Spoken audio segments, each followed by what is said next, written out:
Hello साथीहरू, आज म छु यता दिदीले चाहिँ यहाँ सेल बनाउँदै हुनुहुन्छ।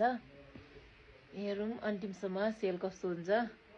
हाम्रो बुङसेल हुन्छ एकदम मजाले खाने कुरा छ। दिदीले आज सेल बनाएर खुवाउने रे मलाई। अस्ति घर गएर आमाहरूलाई पनि बनाएर खुवाउनु भयो, अस्ति आफू एक्लै पनि बनाएर खानुभयो। दिदीलाई चाहिँ मलाई चाहिँ यो सेल अथवा के यो भात तरकारी बाहेक अरू खानेकुराहरू बनाउन चाहिँ एकदम त्यो महाभारत जस्तो लाग्छ के, खाना चाहिँ मन लाग्ने एकदम।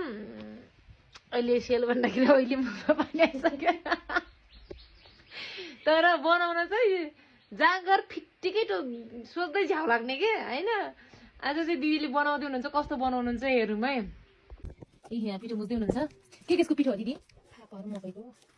अरूले चामलको बनाउँछ, हामी चाहिँ फापरको पिठो चाहिँ दिदीले यो मेरो साथीकोबाट यो माटोको मायाबाट लिएको हो। यो मेरो साथीको बिजनेस हो, एकदमै चाहियो भने हजुरहरूले अर्डर गर्न सक्नुहुन्छ है। हातैले हाल्नुहुन्छ? अस्ति हातले हाल्ने घरमै तेल उसिकेर यस्तो हो भए एक नाङ्लो हालेर आएको, एक हप्तासम्म त पक्कै पनि खाएन। आमाले दिदीले सेल बनाएर खानु भएको थियो, बनाइदिनु भयो भनेर तेल खरिदैछ। पिठो सेल पाक्दैछ साथीहरू। त्यो जुम भएर मलाई के हुन्छ, तेल पाक्दैछ साथीहरू। सेल हो यो, एकदम फापरको भएर कालो कालो छ अनि एकदम मिठो होला जस्तो देखिरहेछ है। फापर मात्र यो मात्रै खाने हो। फापरको सेल रोटी भनेर यो रोटी बनाएर कता लाग्छ, मैले त्यति बनाउनै भन्दा लाग्यो। यो तातो पनि छ फापरको सेल है। वाउ दामी फापर र मकैको।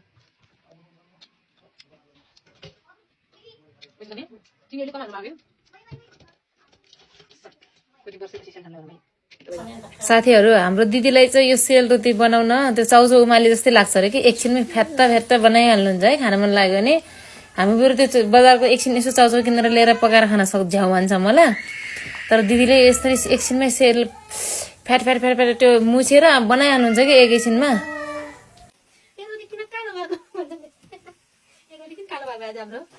कोदोको पिठो हालेर हो है गाइस हो। फेरि नेपाल नसोच्नु होला, हामीले चाहिँ कोदोको पिठो, मकैको पिठो, फापर पिठो 3 थरी मिसाएर जान्न रे। Hello hello, happy Maghe Sankranti, happy कालो सङ्क्रान्ति, कालो सङ्क्रान्ति। यो के लिस्ट फेरि खानुलाई थ्याङ्क यू सानु, कति माया गर्छस् यार। झल्लौरे पाइट गएकै छैन कान्छीमा चाहिँ। साथीहरू, यो दिदीले जहिले सेल बनाएर खुवाउनुहुन्छ है। म फेरि खन्जुवा नम्बर यहाँ ज्यान यस्तो खाएको जस्तो छैन। यति फेरि सेल बनाएर खुवाउनुहुन्छ, त्यही पनि भात नखान्छ कि चित्त बुझ्दैन क्या। खाना त खाने साथीहरू, बर्खा लागेको छ। हजुरहरूलाई कोलाई सेलरोटी मनपर्छ कमेन्ट गर्नुहोस्, अनि खान मन लाग्ने जतिले दिदीलाई मेन्सन गर्नु। छेत्री जमुना दिदीले सेलरोटी बनाएर खुवाउनुहुन्छ। By by.